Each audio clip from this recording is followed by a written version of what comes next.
ಬರಹ ವಾಚನ ಗಣಿತ ಶಬ್ದಾರ್ಥ ಭಾವೋಕ್ತಿ ಪ್ರವೀಣತೆ ಭರತ ಛಂದೋ ವ್ಯಾಕರಣ ಸಂಗೀತ ಸಾಹಿತ್ಯ ಹರರ ಹಾಸ್ಯಗಮ ಪುರಾಣೋತ್ಕರ ಸಕಲ ವೇದಾದಿ ಕಲೆಗಳ ಸ್ಮರಿಸಲೊಡೆ ಮುಖೋದ್ಗತ ಬಸವ ಕೇಳಿಂದ ಶಿಕ್ಷಣವನ್ನ ಪಡೀಲಿಕ್ಕೆ ಬಂದಿರತಕ್ಕಂತಹ ಬಸವ ತಂದೆ ಬಹಳ ಅತಿ ಅದ್ಭುತವಾಗಿ ತಮ್ಮ ಬುದ್ಧಿಮತೆಯಿಂದ ಶಿಕ್ಷಣವನ್ನು ಪಡಿತಾ ಇದ್ದಾರೆ. ಶಿಕ್ಷಣದಲ್ಲಿ ಅನೇಕ ರೀತಿಯ ಶಿಕ್ಷಣಗಳಿದೆ. ಅಧಿದೈವಿಕ ಶಿಕ್ಷಣ, ಅಧಿಭೌತಿಕ ಶಿಕ್ಷಣ, ಆಧ್ಯಾತ್ಮಿಕ ಶಿಕ್ಷಣ, ಎಲ್ಲ ಶಿಕ್ಷಣವನ್ನು ಪಡೆಯತಕ್ಕಂಥದ್ದು ಮನುಷ್ಯನ ಅತಿ ಅದ್ಭುತವಾದಂತಹ ಒಂದು ಕಲೆ. ಅದರಲ್ಲಿ ಯೋಗಿಗಳಾಗಬೇಕು ಅನ್ನತಕ್ಕಂಥವರು, ಪ್ರವಾದಿಗಳಾಗಬೇಕನ್ನತಕ್ಕಂಥವರು, ಸಾಧನೆ ಮತ್ತು ಸಿದ್ಧಿ ಮಾಡಬೇಕು ಅನ್ನತಕ್ಕಂಥವರು ಬಹಳ ಅಧ್ಯಯನಶೀಲರಾಗಬೇಕಾಗ್ತದೆ. ಅಧ್ಯಯನದ ಕೊರತೆ ಆಗಬಾರದು ಸ್ವಾಮಿಗಳಿಗಾದವರಿಗೆ. ಓದು ಎದಕ್ಕೆ ಬೇಕು ಅನ್ನತಕ್ಕಂಥ ಮಾತನ್ನು ಸಿದ್ದರಾಮೇಶ್ವರರು ಹೇಳ್ತಾರೆ. ಓದುವುದು ಸದ್ಗುಣಕ್ಕಲ್ಲದೆ ಕಿವಿಯನ್ನೋದುವುದಕ್ಕೇನಯ್ಯ. ಓದುವುದು ಸದ್ಗುಣಕ್ಕಲ್ಲದೆ ಕಿವಿಯನ್ನು ಓದುವುದಕ್ಕೇನಯ್ಯ. ಬಹಳ ಅತಿ ಅದ್ಭುತವಾದಂಥದ್ದು ಶಿಕ್ಷಣ ಅನ್ನತಕ್ಕಂಥದ್ದು. ಅಕ್ಷರವಿಡಿದು ಜ್ಞಾನವ ಕೊಂಬಂತೆ, ಅನ್ನವ ಕೊಂಡು ಚೈತನ್ಯ ಕೊಂಬಂತೆ, ಸತಿಯ ಹಿಡಿದು ನಿರ್ವಾಣ ಸತಿಯ ಕಂಡರು ಕಾಣ. ಅದರಲ್ಲಂತೂ ದ ಪ್ರಿನ್ಸಿಪಾಲ್ ಆಫ್ ಎಜುಕೇಶನ್, ಬಹಳ ಮುಖ್ಯವಾಗಿ ಶಿಕ್ಷಣ ಮನುಷ್ಯನಿಗೆ ಬದುಕಿನ ಕಿರೀಟ ಅಂತ ಹೇಳ್ತಾರೆ. ಅವನ ಬದುಕಿನ ಕಿರೀಟ ಯಾವುದು ಅಂದರೆ ಶಿಕ್ಷಣ. ನಾವು ಲೌಕಿಕ ಶಿಕ್ಷಣದಲ್ಲಿ ಅನೇಕ ಜನರನ್ನು ನೋಡ್ತೇವೆ. ಭಾರತದಲ್ಲಿ ಪೌರಾತ್ಯ ಶಿಕ್ಷಣರು, ಪಾಶ್ಚಿಮಾತ್ಯ ಶಿಕ್ಷಣವೇತ್ತರು. ಹಾಗೆ ಈ ಭಾರತ ದೇಶದಲ್ಲಿ ಅತಿ ಅದ್ಭುತವಾದಂತಹ ಆಧ್ಯಾತ್ಮದ ಜ್ಞಾನ ಇದೆ. ಭಾರತ ಅಂದರೆ ಅಧ್ಯಾತ್ಮ, ಅಧ್ಯಾತ್ಮ ಅಂದರೆ ಭಾರತ. ಜಗತ್ತಿನಲ್ಲಿ ಎಲ್ಲ ದೇಶಗಳಿಗಿಂತ ಅತಿ ಹೆಚ್ಚಿರುವಂತಹ ಸಾಧನೆ ಮಾಡಿರುವ ದೇಶ ಅಂದರೆ ಭಾರತ. ಆಧ್ಯಾತ್ಮದಲ್ಲಿ ಭಾರತಕ್ಕೆ ತನ್ನದೇ ಆದಂತಹ ಬೆಳಕಿದೆ. ಅಲೆಕ್ಸಾಂಡರ್ ದೇಶವನ್ನು ಪ್ರವೇಶ ಮಾಡುವ ಪೂರ್ವದಲ್ಲಿ ಅವನ ಗುರುವಾಗಿರ್ತಕ್ಕಂಥ ಅರಿಸ್ಟಾಟಲ್ಗೆ ಭಾರತ ಅಂತ ಹೇಳಿದ್ರೆ ಅಲ್ಲಿರುವಂಥ ಜ್ಞಾನವನ್ನು ತರುವುದಕ್ಕಾಗಿ ಹೇಳಿದ್ನಂತೆ. ಆಧ್ಯಾತ್ಮದ ತವರು ಮನೆ ಇದು. ನೋಡಿ, ಭೀಮಕವಿ ತನ್ನ ಕಾವ್ಯದಲ್ಲಿ ಹೇಗೆ ಬರೀತಾನೆ ನೋಡಿ. ಬರಹ ವಾಚನ ಗಣಿತ ಶಬ್ದಾರ್ಥ ಭಾವೋಕ್ತ ಪ್ರವೀಣತೆ ಭರತ ಛಂದೋ ವ್ಯಾಕರಣ. ಈ ಶಬ್ದವನ್ನು ಬಳಸ್ತಾನೆ ನೋಡಿ. ಭರತ, ಭರತನ ದೇಶ ಭಾರತ. ಭರತ ಅಂದರೆ ರಾಮನ ತಮ್ಮ ಭರತ ಅಲ್ಲ, ಜೈನ ಧರ್ಮದಲ್ಲಿ ಬರುವ ಭರತ.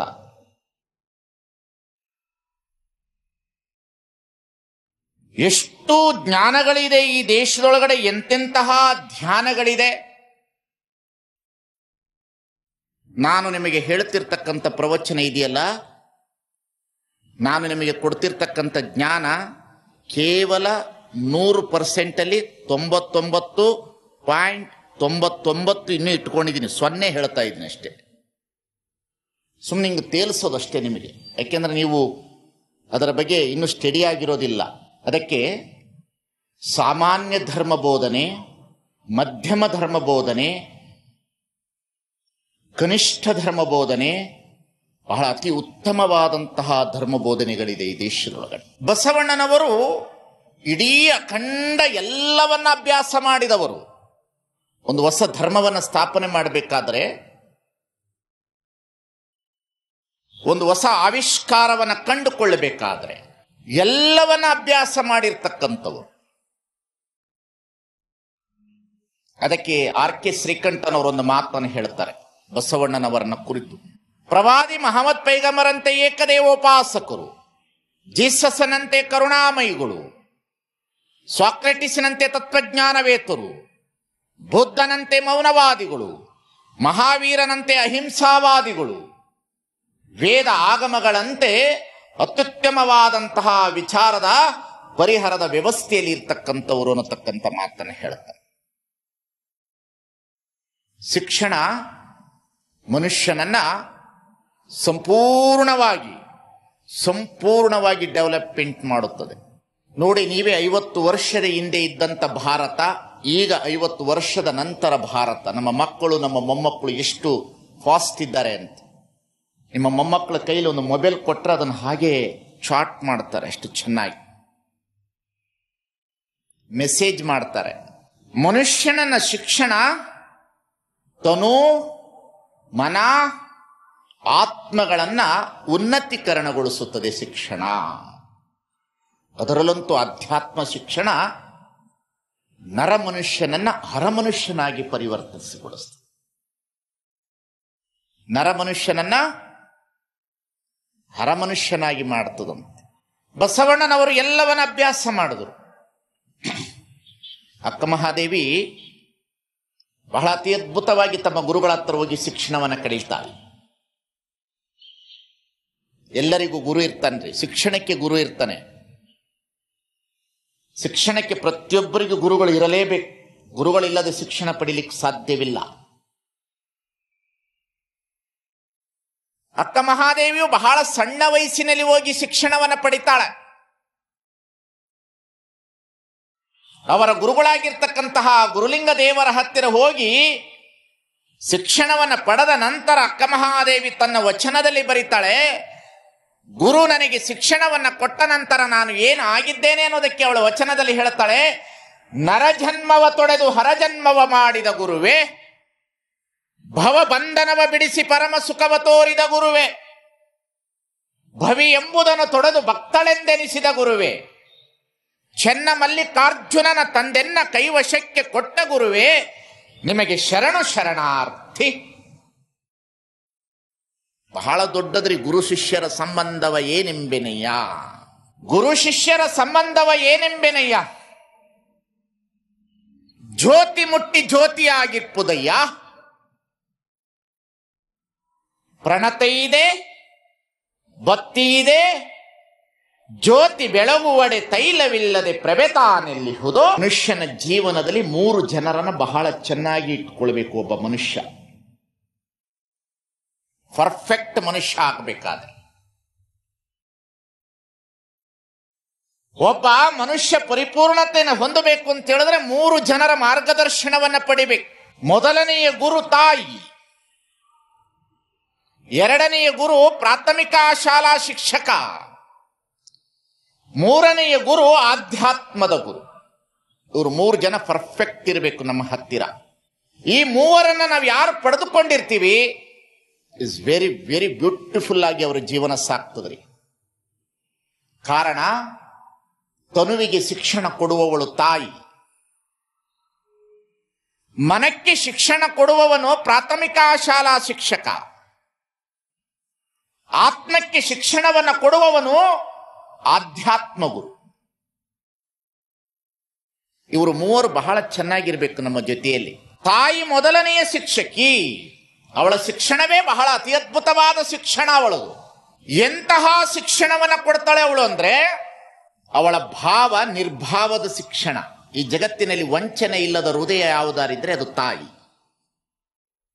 ವಂಚನೆ ಇಲ್ಲದ ಹೃದಯ, ಮೋಹ ಇಲ್ಲದ ಹೃದಯ. ಮಗನ ಮೇಲೆ ಮೋಹ, ಅದಕ್ಕೆ ಇನ್ನು ಬೇರೆ ಯಾರ ಕಡೆಗೆ ಮೋಹ ಇಲ್ಲ. ಎರಡನೆಯದು, ಮಗು 1 ವರ್ಷದಿಂದ 5 ವರ್ಷ ಆದ ನಂತರ ಶಾಲೆಗೆ ಬಂದ ನಂತರ ಪ್ರಾಥಮಿಕ ಶಾಲಾ ಶಿಕ್ಷಕ ಬಹಳ ದೊಡ್ಡವನು. UGC ಸ್ಕೇಲ್ ತಗೊಳ್ಳೋರು ದೊಡ್ಡವರಲ್ಲ. ಕಾಲೇಜಿನಲ್ಲಿ UGC ಸ್ಕೇಲ್ ತಗೋತಾರಲ್ಲ, 2 ಪೀರಿಯಡ್ ಮಾಡಿ 1.5 ಲಕ್ಷ ತಗೊಳ್ಳೋರು ದೊಡ್ಡವರಲ್ಲ.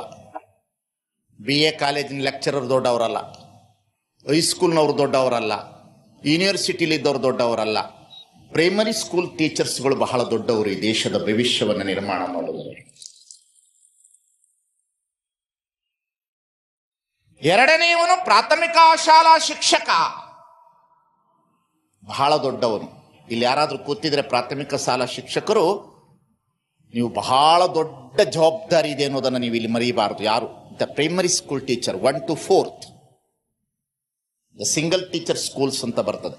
ಅವರಿಗೆ ಎಜುಕೇಷನ್ನಲ್ಲಿ TCH ಅಥವಾ DEd ಮಾಡೋ ತೆಗೆದ ಪ್ರಿನ್ಸಿಪಾಲ್ ಆಫ್ ಎಜುಕೇಷನ್ ಅನ್ನತಕ್ಕಂಥ ಒಂದು ಸಬ್ಜೆಕ್ಟೇ ಇರ್ತದೆ. ಪ್ರಿನ್ಸಿಪಾಲ್ ಆಫ್ ಎಜುಕೇಷನ್ 5 ಜನ ಪಾಶ್ಚಾತ್ಯ ತತ್ವಜ್ಞಾನವೇತ್ತರು, 5 ಜನ ಪೌರಾತ್ಯ ತತ್ವಜ್ಞಾನವೇತ್ತರು, ಪ್ರೊಬೆಲ್, ಮಾಂಟಿಸೋರಿ, ಕಿಂಡರ್ ಗಾರ್ಡನ್ ಸ್ಕೂಲ್, ಗಾಂಧೀಜಿ, ಇವರೆಲ್ಲರೂ ಎಜುಕೇಷನ್ ಸಿಸ್ಟಮಲ್ಲಿ ಬರ್ತಕ್ಕಂಥ ಅತಿ ಅದ್ಭುತವಾದ ವ್ಯಕ್ತಿಗಳು ಅವರೆಲ್ಲ. ಎರಡನೆಯವನು ಪ್ರಾಥಮಿಕ ಶಾಲಾ ಶಿಕ್ಷಕ ಎಷ್ಟು ದೊಡ್ಡವನು ಅಂದರೆ ಬಹಳ ದೊಡ್ಡವನು. ಅವನು ಬಹಳ ಅವನು ಹೇಗಿರಬೇಕು ಅಂದ್ರೆ, ಪ್ರಾಥಮಿಕ ಶಾಲಾ ಶಿಕ್ಷಕ ಮಗು 4 ತುಂಬಿ 5 ತುಂಬಿ 6ನೇ ವರ್ಷಕ್ಕೆ ಬಂದು ಶಾಲೆಗೆ ಪ್ರವೇಶ ಮಾಡಿದ ಕೂಡಲೇ ಆ ಮಗುವಿಗೆ ಏನೂ ಗೊತ್ತಿರೋದಿಲ್ಲ. ತಂದೆ ಯಾರು ತಾಯಿ ಯಾರು ಅಂತ ಗೊತ್ತಿಲ್ಲ. ಬಿಳಿ ಹಾಳೆ ಇದ್ದಂತೆ ಹೃದಯ ಇರ್ತದೆ. ನೀನು ಏನು ಗೀಚಿತಿ ಅದು ಮೂಡುತ್ತದೆ. ಅದಕ್ಕೆ ನೀನು ಏನು ಬರೀತ್ಯಾ ಅದು ಮೂಡುತ್ತದೆ. ಇವತ್ತಿನ ಪಾಠ ಸರಿಯಾಗಿ ತೆಗೆದುಕೊಳ್ಬೇಕು. ಸಾಮಾನ್ಯ ಪಾಠಗಳೆಲ್ಲ ಇವೆಲ್ಲವೂ. ನೀನು ಏನು ಬರೀತೀಯ ಅದನ್ನ ಮೂಡುತ್ತದೆ ಅದಕ್ಕೆ ನಾನು ಹೇಳ್ತಾ ಇರ್ತೇನೆ, ಇಲ್ಲೇನಾದರೂ ಪ್ರಾಥಮಿಕ ಶಾಲಾ ಶಿಕ್ಷಕರು ನೀವು ಇಲ್ಲಿ ಕುಳಿತಿದ್ರೆ ದಯಮಾಡಿ ಸಣ್ಣ ಮಕ್ಕಳ ಮುಂದೆ ನೀವು ಅಸಭ್ಯವಾಗಿ ವರ್ತನೆ ಮಾಡಬೇಡಿ, ಅಸಭ್ಯವಾದಂಥ ನುಡಿಗಳನ್ನು ನುಡಿಯಬೇಡಿ. ಆ ಸಣ್ಣ ಮಕ್ಕಳಿಗೆ ನೀವು ದೇವರಾಗಿ ಕಾಣ್ತಾ ಇರ್ತೀರಿ. ನೀವು ಅವರನ್ನು ಹೇಗೆ ಕಾಣಬೇಕು ಅಂತಂದ್ರೆ, ಆ ಮಕ್ಕಳ ಮನಸ್ಸಿಗೆ ದೇವರಿಗಿಂತ ಹೆಚ್ಚಾಗಿ ಅವರ ಬದುಕನ್ನು ಕಟ್ಟುವ ಮಹಾತ್ಮರಾಗಿ ಕಾಣಬೇಕಾಗ್ತದೆ ಅನ್ನತಕ್ಕಂಥದನ್ನ ಪ್ರಾಥಮಿಕ ಶಾಲಾ ಶಿಕ್ಷಕರು ಅರ್ಥ ಮಾಡಿಕೊಳ್ಳಬೇಕು. ಕಾರಣ ಏನು ಅಂತಂದ್ರೆ, ಪ್ರಾಥಮಿಕ ಶಾಲಾ ಶಿಕ್ಷಕ ಅಂದ್ರೆ ಯಾರು ಅಂತಂದ್ರೆ ಈ ದೇಶದ ಅಡಿಪಾಯ, ಅದು ಫೌಂಡೇಶನ್. ಒಬ್ಬ ಇಂಜಿನಿಯರ್ ಹಾಳಾದ್ರೆ ಒಂದು ಬಿಲ್ಡಿಂಗ್ ಹಾಳಾಗಬಹುದು. ಒಬ್ಬ ಡಾಕ್ಟರ್ ಹಾಳಾದ್ರೆ ಒಂದು ಪೇಷಂಟ್ ಸತ್ರೆ, ಒಬ್ಬ ಡಾಕ್ಟರ್ ಹಾಳಾದ್ರೆ ಒಂದು ಪೇಷಂಟ್ ಹೋಗಬಹುದು. ನಮ್ಮಂಥ ಸ್ವಾಮಿಗಳೇನಾದ್ರೂ ಕೆಟ್ಟೋದ್ರೆ ಒಂದು ಮಠ ಹೋಗಬಹುದು, ಇನ್ನೊಬ್ಬ ಸ್ವಾಮಿ ಆ ಜಾಗದಲ್ಲಿ ಬಂದು ಕೂರ್ಬೋದು. ಆದರೆ ಪ್ರಾಥಮಿಕ ಶಾಲಾ ಶಿಕ್ಷಕರ ಮನಸ್ಸುಗಳು ಏನಾದರೂ ಕೆಟ್ಟೋದ್ರೆ ಒಂದು ಜನರೇಷನ್ ಗ್ಯಾಪ್ ಸತ್ತೋಗುತ್ತೆ ಅನ್ನತಕ್ಕಂಥದ್ದನ್ನ ಅರಿವಿನ ಪ್ರಜ್ಞೆ ನಮ್ಮ ಜನರಲ್ಲಿ ಇರಬೇಕಾಗಿದೆ. The most important, the fundamental basic education, ಅವರೇ ಪ್ರಾಥಮಿಕ ಶಾಲಾ ಶಿಕ್ಷಕರು. ಒಬ್ಬ ಮನುಷ್ಯ ತಾಯಿ, ಎರಡನೆಯವನು ಪ್ರಾಥಮಿಕ ಶಾಲಾ ಶಿಕ್ಷಕ, ಮೂರನೆಯವನು ಆಧ್ಯಾತ್ಮದ ಗುರು. ತನುವನ್ನ ಪಾಲನೆ ಪೋಷಣೆ ಮಾಡುವವಳು ತಾಯಿ, ಮನಸ್ಸಿಗೆ ಲೌಕಿಕದ ಶಿಕ್ಷಣ ಕೊಡುವವನು ಪ್ರಾಥಮಿಕ ಶಾಲಾ ಶಿಕ್ಷಕ. ಇಲ್ಲಿ ಆತ್ಮಕ್ಕೆ ಬೋಧನೆ ಮಾಡುವನು ಆಧ್ಯಾತ್ಮದ ಗುರು. ಈ ಆತ್ಮಕ್ಕೆ ಬೋಧನೆ ಮಾಡುವ ಗುರು ನಿನ್ನ ಅರಿವಿನ ಜಾಗೃತಿಯನ್ನು ಹೆಚ್ಚಿಸ್ತಾನೆ. ನೀನು ಎಲ್ಲಿಂದ ಬಂದೆ, ನೀನು ಎಲ್ಲಿಗೆ ಹೋಗಬೇಕು, ನೀನು ಯಾವ ದಾರಿಯಲ್ಲಿದ್ಯಾ, ಯಾವ ಸ್ಥಳಕ್ಕೆ ಹೋಗಬೇಕು ಅನ್ನತಕ್ಕಂಥವನು ಗುರು. ಆ ರೀತಿಯಲ್ಲಿ ಗುರುಗಳ ಹತ್ತಿರ ಪಾಠವನ್ನು ಕಲಿತಿದ್ದರು. ಗುರುಗಳು ಅಂತವರೇ ಅವರು, ಜಾತವೇದ ಮುನಿಗಳು, ಬಹಳ ಅತಿ ಅದ್ಭುತವಾದವರು, ಬಹಳ ದೊಡ್ಡವರು. ಬಸವಣ್ಣ ಅದಕ್ಕಿಂತ ದೊಡ್ಡ ಅರಿವಿನ ಪ್ರಜ್ಞೆಯಲ್ಲಿ ಇದ್ದರೂ ಸಹ ಶಾಲೆ ಬೇಕಾಗಿತ್ತು, ಹೋಗಿ ಕುಳಿತು ಕಲಿತಿದ್ರು ಅವರು. ಯಾವ ಮನುಷ್ಯ ಈ 3 ಜನರನ್ನ ಇಟ್ಕೊಳ್ಳೋದಿಲ್ಲ, ಅವರು ಎಂದೆಂದೂ ಪರ್ಫೆಕ್ಟ್ ಆಗೋದಿಲ್ಲ. ನೀವು ಬರೆದಿಟ್ಕೊಡ್ರಿ, ನೀವು ಯಾರು ಬೇಕಾದ್ರೂ ಬರೆದಿಟ್ಕೊಡ್ರಿ. ರಾಮಕೃಷ್ಣ ಪರಮಹಂಸರು ಸ್ವಾಮಿ ವಿವೇಕಾನಂದರು ಬರುವವರೆಗೂ ಕಾದರಂತೆ. ಸ್ವಾಮಿ ವಿವೇಕಾನಂದರು ರಾಮಕೃಷ್ಣ ಪರಮಹಂಸರು ಹೇಳ್ತಾರೆ, ನನ್ನ ಹೆಸರೇ ನನಗೆ ಬರೆಯಲಾರದಕ್ಕೆ ಬರಲಾರದ ನನ್ನ ಹೆಸರು. ಅವ್ರು ರಾಮಕೃಷ್ಣ ಪರಮಹಂಸ ಅಂತ ಅವ್ರಿಗೆ ಬರೀಲಿಕ್ಕೆ ಬರ್ತಿರ್ಲಿಲ್ಲ. ಯಾರಿಗೆ? ರಾಮಕೃಷ್ಣ ಪರಮಹಂಸರಿಗೆ. ರಾಮಕೃಷ್ಣ ಪರಮಹಂಸರಿಗೆ ತಮ್ಮ ಹೆಸರು ಬರೀಲಿಕ್ಕೆ ಬರ್ತಾ ಇರಲಿಲ್ಲ. ಅದಕ್ಕೆ ಹೇಳ್ತಾರೆ ಅವರು, ನನ್ನ ಹೆಸರು ನನಗೆ ಬರೀಲಿಕ್ಕೆ ಬರುವುದಿಲ್ಲ, ಆದರೆ ಇಡೀ ಜಗತ್ತಿಗೆ ನನ್ನ ಹೆಸರನ್ನು ತಿಳಿಸುವಂತ ಶಿಷ್ಯ ಬಂದ ಅನ್ನತಕ್ಕಂಥ ಅದು ಗುರು ಶಿಷ್ಯರ ಸಂಬಂಧವ ಏನೆಂಬೆನಯ್ಯ. ಜ್ಯೋತಿ ಮುಟ್ಟಿ ಜ್ಯೋತಿಯಾಗಿರ್ಪುದಯ್ಯ. ಗುರುವಿನ ಸೇವೆ ಅನ್ನೋದೇ ಬಹಳ ಅತಿ ಅಮೂಲ್ಯವಾಗಿರ್ತಕ್ಕಂಥದ್ದು. ಅದು ಹರ ಪೂಜೆ ಗುರು ಸೇವೆ ವರ ಪುಣ್ಯವಿಲ್ಲದೆ ಬರಿದೆ ಸುಖ, ಭೋಗ ದೊರಕುವುದುಂಟೆ ಆತ್ಮ. ಬಾಲಲೀಲ ಮಹಂತ ಶಿವಯೋಗಿಗಳು ಹೇಳುತ್ತಾರೆ, ಹರಪೂಜೆ ಗುರು ಸೇವೆ ವರಪುಣ್ಯವಿಲ್ಲದೆ ಬರಿದೇ ಸುಖ ಭೋಗ ದೊರಕುವುದುಂಟೆ ಆತ್ಮ. ಹಾಗೆ ಸಿಗೋದಿಲ್ಲ ಅಂತ್ರಿ. ಗುರುಗಳು ಸಿಗಬೇಕಾದ್ರೂ ಬಹಳ ಕಷ್ಟ ಇದೆ, ತುಟ್ಟಿ ಅದ. ಕಾವಿ ಬಟ್ಟೆ ಸ್ವಾಮಿಗಳು ಸಿಗಬಹುದು, ಕಾವಿ ಬಟ್ಟೆ ಸ್ವಾಮಿಗಳು ಬೇಕಾದಷ್ಟು ಜನ ಸಿಗಬಹುದು, ಮಠಾಧಿಪತಿಗಳು ಪೀಠಾಧಿಪತಿಗಳು ಬೇಕಾದಷ್ಟು ಜನ ಸಿಗಬಹುದು. ಆದರೆ ಅಂತರಂಗದ ಆತ್ಮದ ಅರಿವಿನ ಜಾಗೃತಿ ಮಾಡುವ ಗುರುಗಳು ಸಿಗೋದು ಬಹಳ ಕಷ್ಟ. ಒಳಗಡೆ ಬಂಡವಾಳ ಇದ್ರೆ ತಾನೇ ಹೇಳೋದು ಗುರು. ಸುಮ್ಮನೆ ಕಾವಿ ಬಟ್ಟೆ ಹಾಕೊಂಡ್ಬಿಟ್ರೆ ಗುರು ಆಗ್ಬಿಡ್ತದ? ಬಹಳ ಮಜಾ ಅದ ರೀ ಜಗತ್ತಿನಲ್ಲಿ. ಭಾರತ ದೇಶ ವ್ಯಾಸ 18 ಪುರಾಣಗಳನ್ನು ರಚನೆ ಮಾಡದ ಬೋಯಿತಿಯ ಮಗ ವಾಲ್ಮೀಕಿ ಎಂತವನು, ಬುದ್ಧ ಎಂತವನು, ಎಂತೆಂಥವ್ರು ಬಂದರು, ಜ್ಞಾನೇಶ್ವರ ಎಂತವನು, ತುಕಾರಾಮ್ ಎಂತವನು.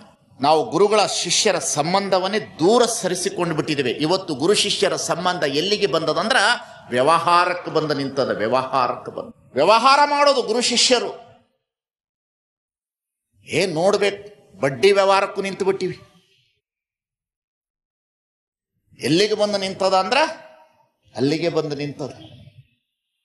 ಈ ಜಗತ್ತಿನಲ್ಲಿ ಯಾರು ಬೇಕಾದರೂ ಬದಲಾಗಬಹುದು, ಆದ್ರೆ ಗುರುಗಳು ಬದಲಾಗಬಾರದು. ಗುರು ಅಂತ ಹೇಳಿದ್ರೆ ಈ ದೇಶದ ಮೂಲ ಬೇರದು. ಆ ಬೇರು ಬಹಳ ಗಟ್ಟಿ ಇರಬೇಕು. ಮಧ್ಯದಲ್ಲಿರ್ತಕ್ಕಂತಹ ಬೊಡ್ಡೆಯಾಗಲಿ, ಟೊಂಗೆಗಳಾಗಲಿ, ಹೂಗಳಾಗಲಿ, ಎಲೆಗಳಾಗಲಿ ಅವೆಲ್ಲವೂ ಉದುರಬಹುದು. ಎಲೆ, ಹೂವು, ಟೊಂಗೆ ಏನಂತಂದ್ರೆ ಅವೆಲ್ಲ ಈ ಪ್ರಕೃತಿಯಲ್ಲಿರ್ತಕ್ಕಂಥ ನೀವೆಲ್ಲ ಸಹಜ ಮಾನವರು. ಆದರೆ ಈ ದೇಶದ ಬುನಾದಿ ಯಾರು ಅಂದ್ರೆ ಬೇರು ಅಂದ್ರೆ ಗುರು. ಆ ಬೇರು ಕೊಳಿತು ಮನುಷ್ಯತ್ವ ಕೊಳತೋಗ್ತದೆ. ಆ ಬೇರು ಹಾಳಾಯಿತು, ಸಮಾಜ ಹಾಳಾಗ್ತದೆ. ಆ ಬೇರಿಗೆ ನೀರು ಹಾಕ್ಲಿಲ್ಲ, ಮರ ಸತ್ತೋಗಿ ಬಿಡ್ತದೆ.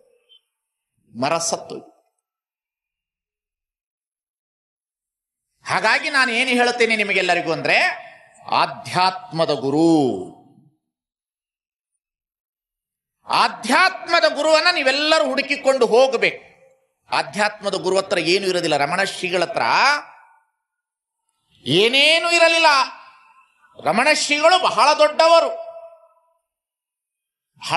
ರಮಣ ಶ್ರೀಗಳು, ಸಿದ್ಧಾರೂಢರು ಎಂತವರು, ಅಥಣಿ ಶಿವಯೋಗಿಗಳು ಎಂತವರು, ಯಡಿಯೂರು ಸಿದ್ಧಲಿಂಗೇಶ್ವರರು ಎಂತವರು, ಇಳಕಲಿನ ಮಹಾಂತ ಶಿವಯೋಗಿಗಳು ಎಂತವರು.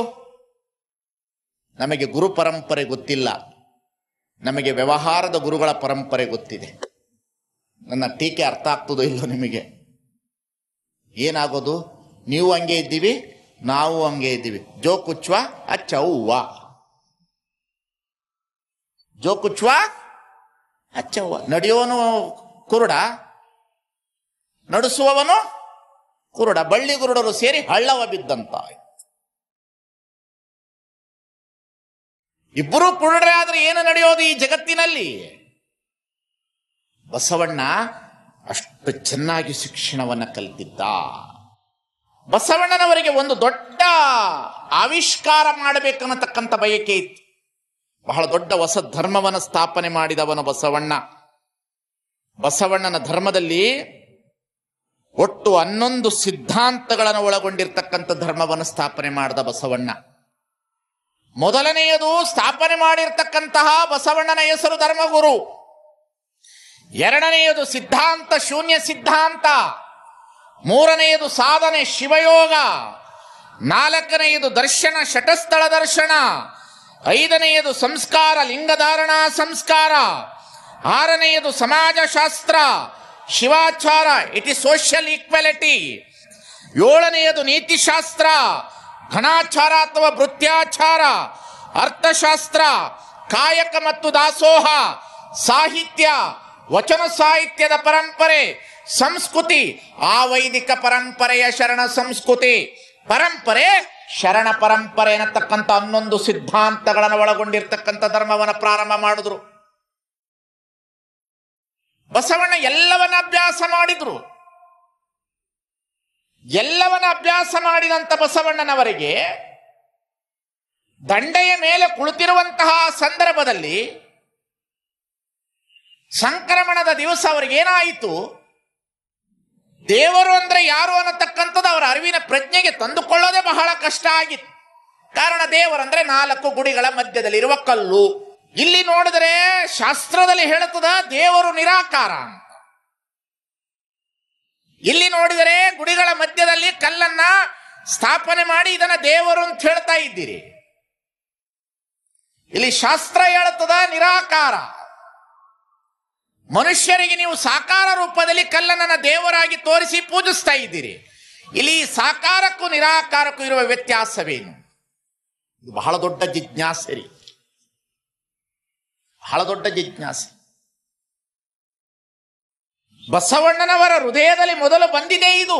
ಮನೆ ಬಿಡುವಾಗಲೇ ಇತ್ತು ಅವರಿಗೆ. ನಂತರ ಅವರು ಕೂಡಲ ಸಂಗಮಕ್ಕೆ ಬಂದ ನಂತರ ಅವರಿಗೆ ಅಭ್ಯಾಸ ಮಾಡ್ತಾ ಮಾಡ್ತಾ ಮಾಡ್ತಾ ಅವರಿಗೆ ಬಹಳ ಅತಿ ಅದ್ಭುತವಾದಂತಹ ಸಾಕ್ಷಾತ್ಕಾರ ಆಗ್ತದೆ. ಬಸವಣ್ಣನವರಿಗೆ ಬಹಳ ದೊಡ್ಡ ಸಾಕ್ಷಾತ್ಕಾರ ಆಗ್ತದೆ. ಏನು ದೇವರಂದ್ರೆ ಯಾರು? ಹೀಗೆ ಮಲಪ್ರಭಾ ಮತ್ತು ಕೃಷ್ಣದ ದಡೆಯ ಮೇಲೆ ಕುಳಿತಿರ್ತಕ್ಕಂಥ ಬಸವಣ್ಣನವರು ಈ ಸಂಕ್ರಮಣದ ದಿವಸ ನೀವೆಲ್ಲರೂ ಹೋಗ್ತಾ ಇರ್ತೀರಲ್ಲ, ಜಳಕಕ್ಕೆ ಹೋಗ್ತೀರಾ ಇಲ್ಲ? ಈ ಸಲ ಹೋಗಬೇಡ್ರಿ, ಇಲ್ಲೇ ಮಾಡ್ರಿ. ಅಲ್ಲಿ ಯಾಕೆ ಹೋಗ್ತೀರಿ? ಇಷ್ಟದು ಹಿಂಗೆ ನೋಡ್ರಿ, ನಾನು ಎಷ್ಟು ದಿನಾ ಜಳಕ ಮಾಡ್ಸಕತ್ತೀನಿ. ಯಾವುದು? ಮರದ ಮೈಲಿಗೆ ತೊಳೆಯುವ ಜಳಕವನ್ನ ಮಾಡಿಸ್ತಾ ಇದ್ದೀನಿ. ಮರದ ಮೈಲಿಗೆ ತೊಳೆಯುವ ಜಳಕ.